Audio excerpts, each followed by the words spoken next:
YouTube రమణి channel ప్రేక్షకులకు నమస్కారం.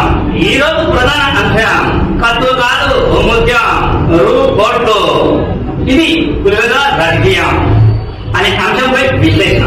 మీ senior journalist Devendra Krishnaiah.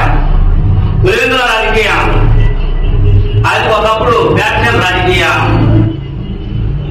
ఎక్కడ చూసినా హత్య రాజకీయాలు, బాంబులు, వేటపడములు, కేసులు, జైళ్లు.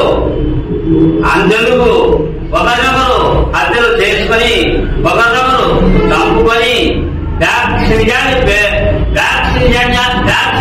పెంపొందిస్తూ ఎన్నో రకాలైన కేసులను అనుభవిస్తూ యావజ్జీవ కారాగార శిక్షలు కూడా పొందిన పులివెందుల రాజకీయం. అటువంటి పులివెందుల రాజకీయం ఇప్పుడు స్వార్థ రాజకీయం అయిందా? ఒకప్పుడు తండ్రి, ఆ తర్వాత తాత, ఆ తర్వాత ప్రస్తుతం ఉన్నటువంటి మాజీ ముఖ్యమంత్రి జగన్మోహన్ రెడ్డి, వీళ్ళ ముగ్గురితో పోరాడిన వ్యక్తి, ఫ్యాక్షన్ రాజకీయాన్ని అప్పట్లో ఎదుర్కొన్న వ్యక్తి సతీష్ కుమార్ రెడ్డి. సతీష్ రెడ్డి అన్నారు, వేపల్ల సతీష్ రెడ్డి. ఈయన తెలుగుదేశం హయాంలో డిప్యూటీ స్పీకర్గా కూడా పనిచేశారు. అటువంటి సతీష్ రెడ్డి రాజకీయం ఇప్పుడు ఏం జరుగుతుంది? కొంతమంది సతీష్ రెడ్డి రాజకీయంపై వ్యంగ్యాస్త్రాలు విసురుతూ ఉన్నారు. మరికొంతమంది ఎన్నో ఆరోపణలు సతీష్ రెడ్డి మీద గుప్పిస్తూ ఉన్నారు. అది కేవలం పులివెందుల తెలుగుదేశం కార్యకర్తలు. ఈ తెలుగుదేశం కార్యకర్తలు ఎందుకు ఆరోపణలు చేస్తూ ఉన్నారు అంటే, సతీష్ రెడ్డిని మేము నమ్ముకొని ఎన్నో త్యాగాలు చేశాం, పార్టీని నమ్ముకొని ఎన్నో విధాలుగా కుటుంబాలు నాశనం చేసుకున్నాం. కానీ ఇప్పుడు సతీష్ రెడ్డి వైకాపా పార్టీ చెంత చేరి, అది కూడా బద్ధశత్రువైనటువంటి జగన్మోహన్ రెడ్డి చెంత చేరి తెలుగుదేశం మీద ఎన్నో నీచ నికృష్ట ఆరోపణలు చేస్తూ ఉన్నాడు. అవి ఆరోపణలు కాదు, సతీష్ రెడ్డి చేస్తున్న ఆరోపణలన్నీ కూడా, ఆయన చెప్తున్న మాటలన్నీ కూడా పులివెందుల ప్రజానీకం, తెలుగుదేశం కార్యకర్తలు నవ్వుకుంటూ ఉన్నారు. ఏంటి సతీష్ రెడ్డి ఇట్లా మారాడు? ఈయన ఒకప్పుడు కత్తులు చూశాడు, ఎవరి మీద? వైఎస్ కుటుంబీకుల మీద కత్తులు చూశారు. ఆయన కూడా కేసులో ఉన్నాడు, ఆయన కూడా జైలు పాలయ్యాడు, ఆయన కూడా బెయిల్ మీద బయటకు వచ్చి తిరిగాడు. అటువంటి రాజకీయాన్ని శాసించిన సతీష్ రెడ్డి, కత్తులు చూసిన సతీష్ రెడ్డి ఇప్పుడు ఎందుకు ఈ విధంగా మారాడు అని ఎన్నో ఆరోపణలు గుప్పిస్తూ ఉన్నారు.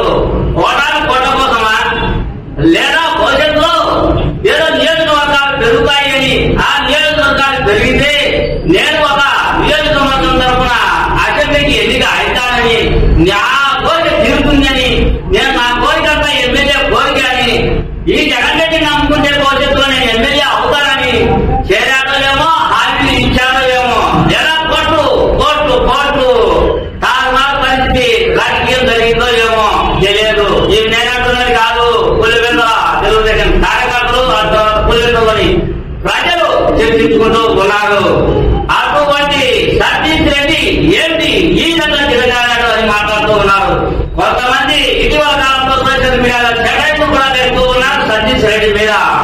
సతీష్ రెడ్డి ప్రెస్ మీట్ పెట్టుకొని రాజధానిలో ఏముంది అని, రాజధాని కట్టారు, రాజధానిలో ఏం చేశారు, ఏం కట్టారు, అసెంబ్లీ, ఆ తర్వాత భోగాలు, ఈ నాలుగే కదా అది అన్నాడు అని, దాని మీద అది కూడా కట్టలేని మీ వైకాపా ప్రభుత్వంలో మీరు మాట్లాడే పద్ధతి కాదు అని సతీష్ రెడ్డి మీద సెటైర్లు పెడుతూ ఉన్నారు సోషల్ మీడియాలో.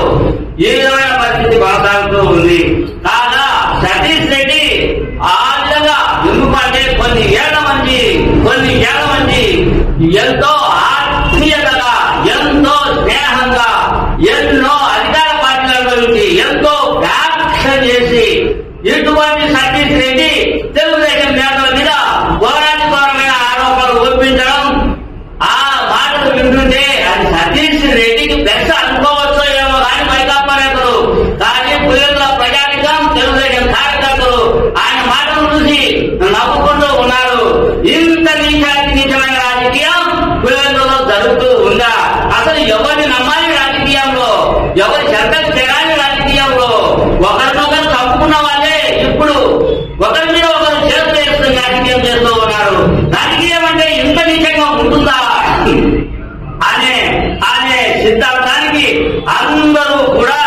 నిర్ణయాల ప్రకారం, ఒక పద్ధతి ప్రకారం ఇలా తిరుగుబాటు